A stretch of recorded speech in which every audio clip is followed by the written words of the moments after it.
Next up, please join me in to welcome Dr. Archana Yameshwari, CHRO, Hindustan Colas, to share an inspiring perspective on belonging and workplace equity. Can we have a huge round of applause for Mrs. Archana? Dr. Archana holds 30 years of leadership in transformational and strategic HR roles.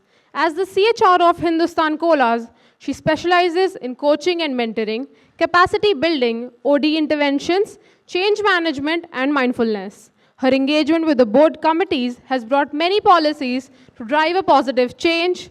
Her training and coaching programs have created a global impact, helping leaders and individuals cultivate qualities that drive organizational success. Can we have Dr. Archana, please?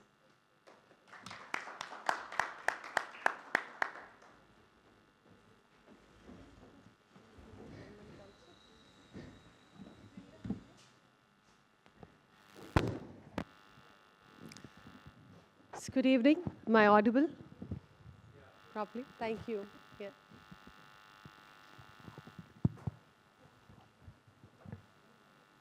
Thank you. First of all, I want to thank the Avatar group, and the whole of the organizers here who are, is it okay? Yeah.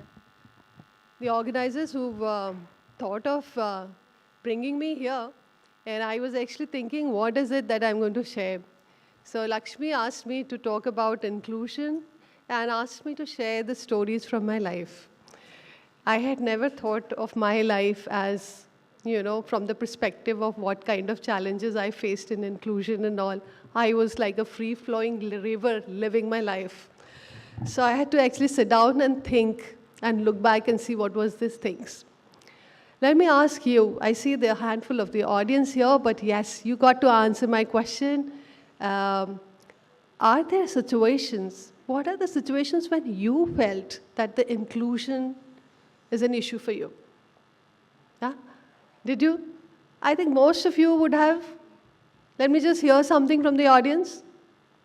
Did you face the situation when you were alone in your team, or maybe, when the discussion's going on, every eye is towards the other man and your number comes last, or maybe nobody's looking at you for answers or point of views? Yeah? Does that happen? Okay, one very simple thing.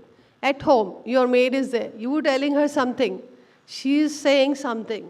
Okay, nahi, aisa ho sakta hai, waisa ho sakta hai. Your husband comes in, says, aisa karna hai. And she says, bhaiya ne bola hai, to karna hai. Huh? Hota hai? It starts there, right? Even your maid. Now, those of you who are managers and you have team, okay, your team people, you are telling them, this is what you did not do, this is what you're following up rigorously. Then your male colleague says something, or your supervisor, just mentions once and happen to be a male, and you see how the work gets done. Hota hai? Ho jata hai. But not that everything is done very consciously, planned against you, but it just happens. Hota hai when you are wanting to do some tough job is there in the office and your boss maybe from a very caring perspective, or maybe your colleague from a very caring perspective will say, she won't be, don't trouble her, it will become very late. Let this one go and you will send the boy. Right? Something like that will happen. So those are the things that we felt when I started reflecting. I said, okay, this is what is inclusion, and this is what kind of issues that were there probably, and it is a real issue. And somewhere I reflected back and said, where am I and how did I sail through that and how did I ended up here? What did I do? And probably if I share some of these things, it may be of help to you and you may just take whatever benefit it can bring to you. So I looked back and I saw a story. So when I was to be born, okay, my mother was expecting me. At the same time, my aunt was expecting my cousin. Okay? It was the first child for my aunt, and I was the third child to my mother. So, I'm taking you back more than half a century back. I'm 50 plus, okay? So I'm taking you more than half a century back. And that time, I was being born in a village. Okay? And that too in a North Indian village. So there, what happens? The baby born to my aunt is a boy. And the baby I am born is a girl. So you know how everybody in the village will come, they will congratulate aunt, and they will sympathize with my mom. Third time also you got a girl, you know. Never mind, try again, okay? Yeah, you know, resonate something. And so these things were happening, and I said, okay, my mother at that point of time, how would she react? No, no, no, my girl is no less than a boy. That's the usual response that a mother would have, and that's how I grew up. And I grew up in armed forces. Luckily, thank God, at least armed forces has a very different perspective to girls and boys when they're being born in that, reared in that environment. But I went there in after my 3 years, 3 or 4 years, something like that. But mother was always like that. My children, my 4 girls are no less than boys. Eventually, I got a brother also. That's okay. Yeah. But this was the way I grew up. And then I turned out to be a tomboy. Nobody will recognize I'm a girl. Today you will not recognize I look like boy, but I look like a boy. Always I was wearing, the dresses and all, wear everything boys. In fact, वो railway platform पे लोग मेरे को ऐसा मार के जाते थे सोच के कि ये लड़का है, चल भी. DTC में, Delhi DTC, you know how crowded it is. People always thought I'm a boy, you know, when I was traveling in those places. So that's how it happened. I even became class monitor of both girls and boys all through my school. I talked like boys, I behaved like boys, I spoke, played their game. I would never like to play guitar, but somehow it was, mindset happened like that. So, with the boys, to the extent that वो लड़कों का जो gang होता है ना, they taught me how to play nunchaku and all those kind of things. So, well, this is where the childhood happened. Now, lesson. There was one small thing I want to share. When I was born and when people will come to see both the child, you know what used to happen, as I hear from my aunt and from my mom and all, is that my cousin used to be a crying baby. So he used to keep crying and, you know, he will not go into anybody's lap. And I used to be somebody, you know, having my thumb in my mouth. I never cried. I never even cried for milk. And I would always smile and anybody will hold me. I will play, you know, very happily. So people ended up spending more time with me. So as a child, you see, I was just thinking where the inclusion came. Everybody came with another mindset, but they all ended up being with me more often. So something, what they got was, what is it that you're giving to the world? Isn't it? Your belongingness is beginning there. What are you giving to the world? And I said, irrespective of the boy or the girl, anywhere, if you want to see that you want to be belonged and included, it is your value. What are you bringing to the table? Today, as a CHRO position, the question is, what am I bringing to the table? Yeah? What is the value addition I'm giving?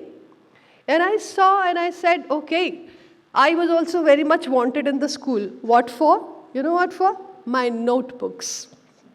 Because they were so prim and dot and everything will be done, all notebook, homework, everything will be done. So both teachers and the students wanted my notebook. Again, when I went into college, those were, okay, by the way, my husband also thought I'm a boy in the college and he happened to meet me like that. And we were in the same class and he would always take my notebook away.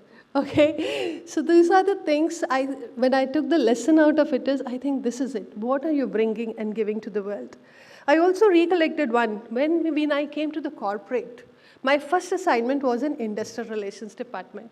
I was interviewed in Tata Institute and throughout the interview I said right from the beginning, sir, I don't want to do IR. Please don't ask me the IR labor law questions.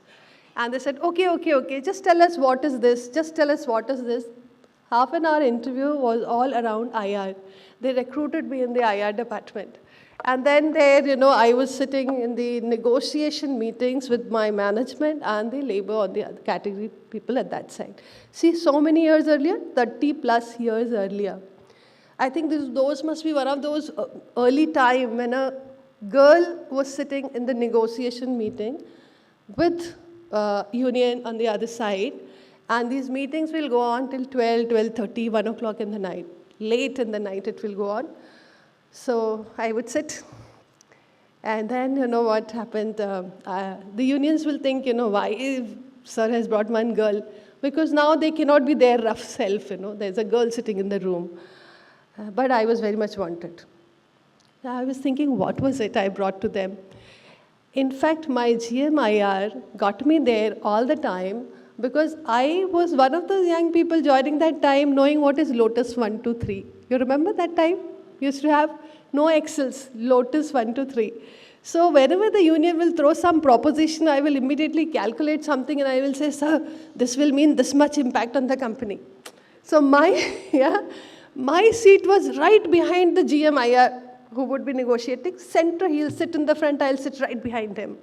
And this is how throughout the night, and then he'll say, okay, calculate if this happens, what happens. So, we were negotiating like that. And I thought, yeah, I was bringing something there at the table. And I was belonged. More than belonged, I was wanted. Uske bina negotiation meeting mein nahi jayenge. Us purane time mein bhi, they took the risk of taking a girl along, in the negotiation meeting. And anyway, one day I asked him on the way back, I said, why do you, take the meetings so late in the night? I learned a very good lesson. He said, negotiation is not about who's right, who's wrong, and all those things. That's part. The negotiation is who can stand it longer. It's all about that. Somewhere down, I realized, in life, the success is also about who can stand it longer. How long can you stand? How much is your perseverance? So, that was it. And I was telling in the corporate, all mid-career, I got picked up for BSc, for all those things. A lot of things happened. But I would like to share now in another story, which is coming out of the setback. Okay? This was about me as a child. I'll begin as a child. See, I was always thumb in my mouth like Alice in the Wonderland. I used to be in my dreamland and very happy. So whoever comes, I'm very happy.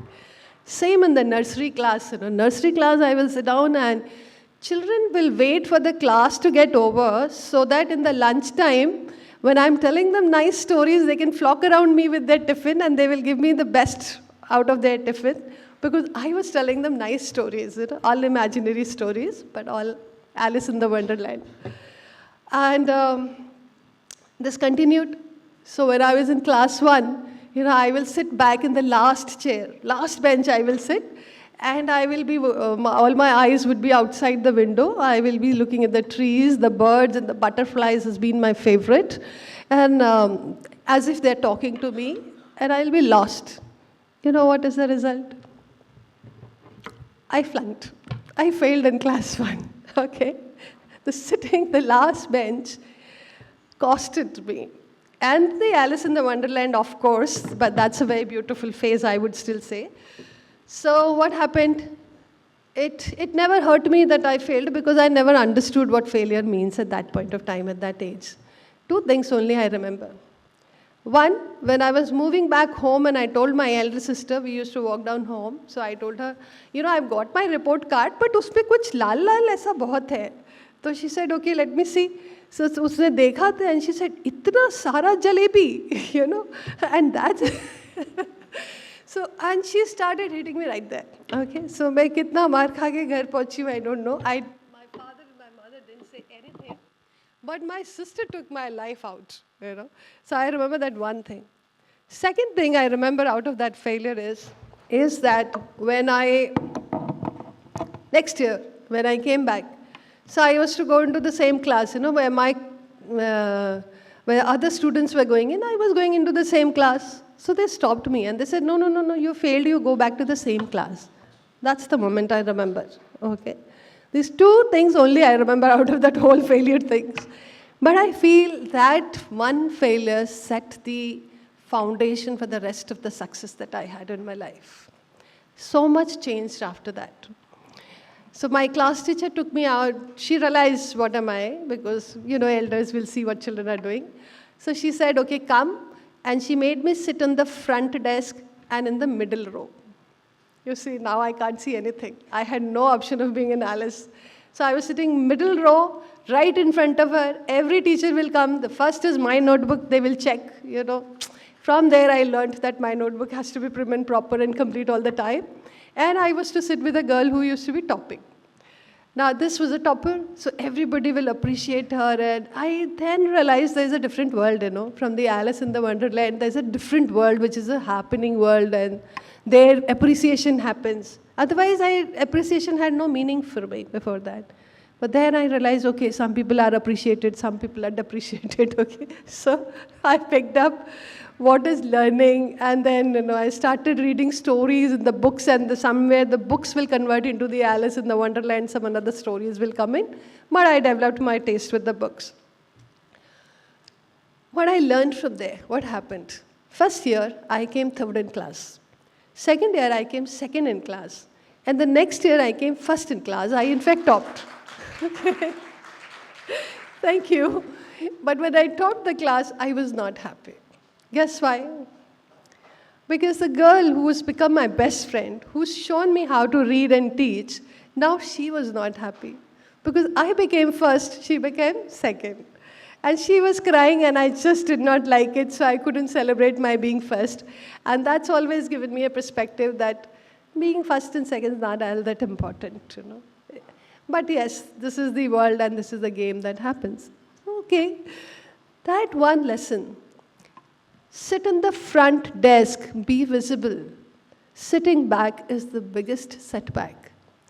And I took it, I think subconsciously all these things go into yourself, you know. So ever till now, I would come and sit on the first desk. Always I would take the first table. I will usually be like that until I became a little older. I went into mentoring, coaching, and I said, it's really not required to prove yourself all the time. See, for a girl child, the proving yourself started so early, okay, that you know less than a boy, then you have to be in the front desk. Your natural self you couldn't be. What are you naturally? And I realized that each one of us, you know, brings certain essence with us. We bring something special and unique with us in the world. And if we don't be that, then we perhaps are not being very fair with Mother Nature. You know, she created it like that because you were needed that way, isn't that? So in the race that we are having in the corporates also now, I see, you know, the women and all that stuff, people talk. I believe that there needs to be some kind of a serene balance. What is it that I'm essentially made? How am I to be given? And that's what I think brings best to the women, to individual as such. I wouldn't say just women, and to the world. Okay. Taking it, just take 2 more minutes. Okay, now there's another point I will want to share with you. Okay, just a few lessons, and I know they're talking about the time. I will tell you the story of how I became CHRO, and there's a lesson hidden in that. So I was transferred to this department. I was being transferred, and I said, okay, you're a OD specialist, coach, and I'll just look into this organization. It's a lot of attrition and all that. And then the CEO talked to me and said, okay, could you also devote 30% of your time looking into the HR functions and just guide them and all. I could understand what the problem is, and I asked them what it is, and after that I told him, listen, you just leave everything to me. All your HR I can look after and give it to you. He said, can you really do that? I said, of course I can do that. Trust, everything's there. He was very happy and relieved also. Then I said, but sir, that role is called CHRO. Okay. And next day he smiled, and next day my redesignated letter came. I was assigned a CHRO. Okay, good. Now coming here in the table, CHRO. So this organization never had a CHRO before this. So what they would do is every business meetings will happen, the CEO will be there, the COO will be there, everybody would be called, business will be discussed. No one would think that CHRO is also to be called. Okay? So that will not come naturally. And then they will hesitate also whether she is interested in getting into the business or not and all that.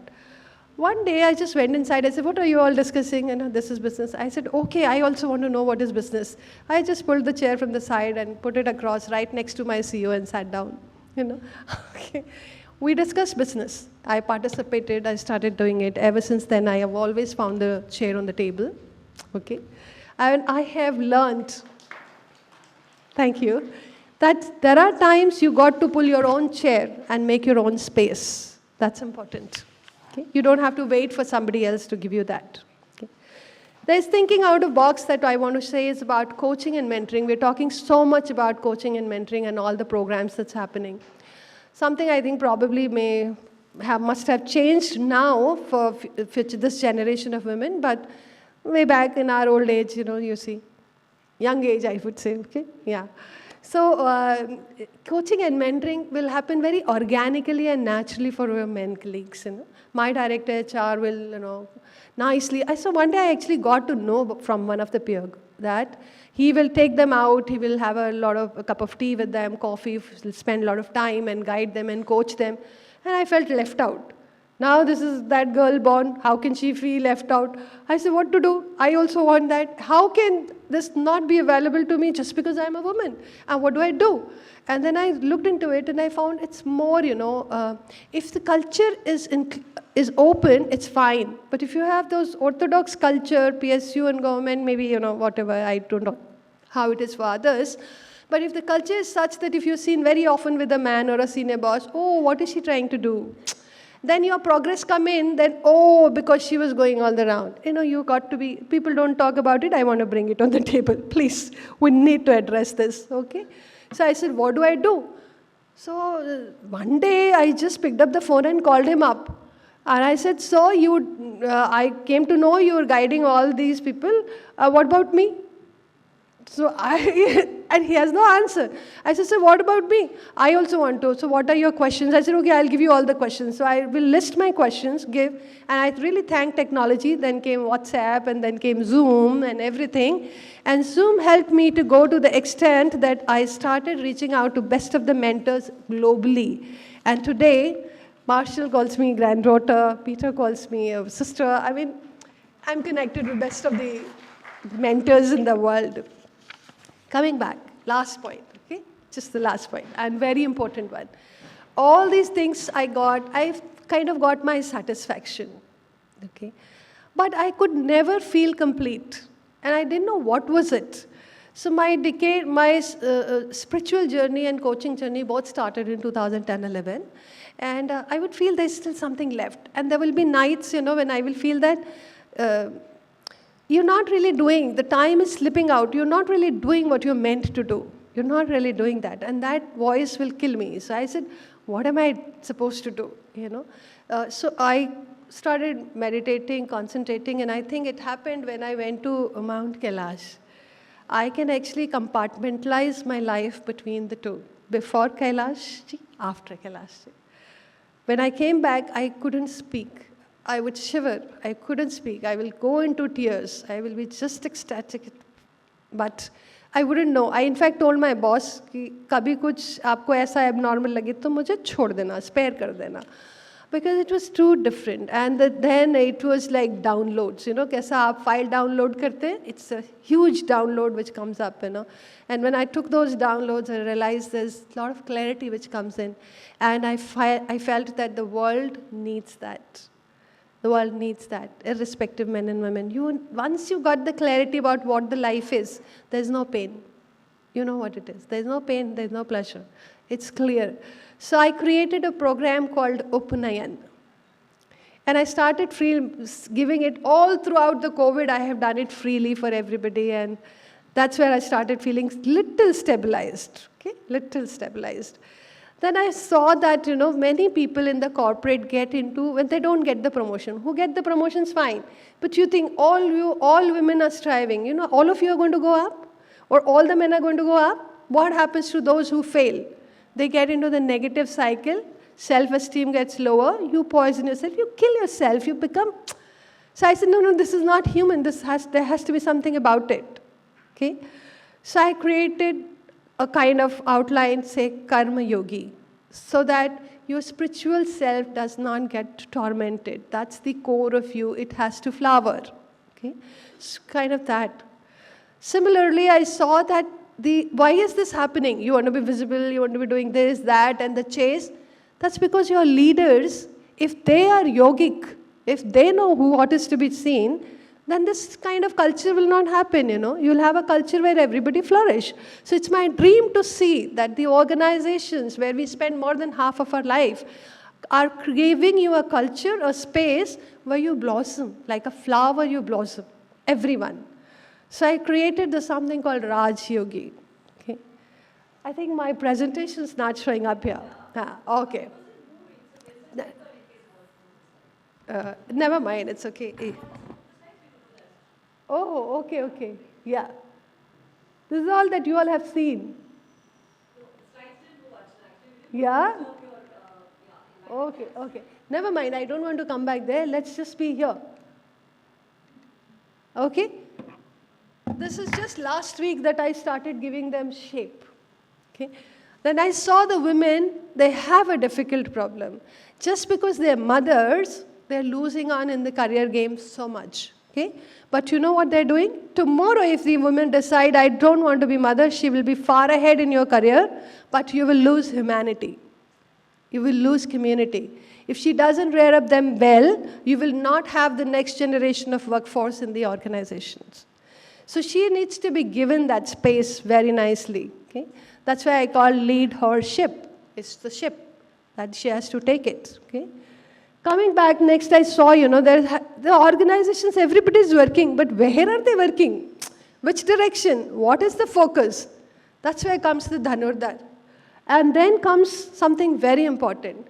All this I will put my life into and I'll do that. This is where your panel discussion comes in, calling, the purpose. And now whatever I'm doing is from this.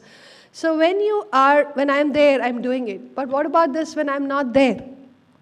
So am I able to generate the same kind of sage-like coaches, mentors, the fleet of them? You remember we used to have गाँव में पहले होता था हमारे गुरु हर 4 परिवार के गुरु हुआ करते थे कुछ प्रॉब्लम होती थी तो they will go sound talk out and those were inbuilt mentors and coaches in our fabric in our community way back. All that whole thing got disintegrated and now we have coaching and all this thing coming from the West to us. But there is a commercialization angle that side. The spiritual angle is still not that much. I want to bring that space. I want to leave it like that. That's how I say the limitless you coaches need to be here. And our society has to revive that culture of sages and rishi munis who's all around, and life then will become very easy. That's my vision, that's my dream. And I feel with all these things, probably you would have taken some learnings, whatever you can do from my life journey. Thank you very much. Namaskar. Thank you for being here.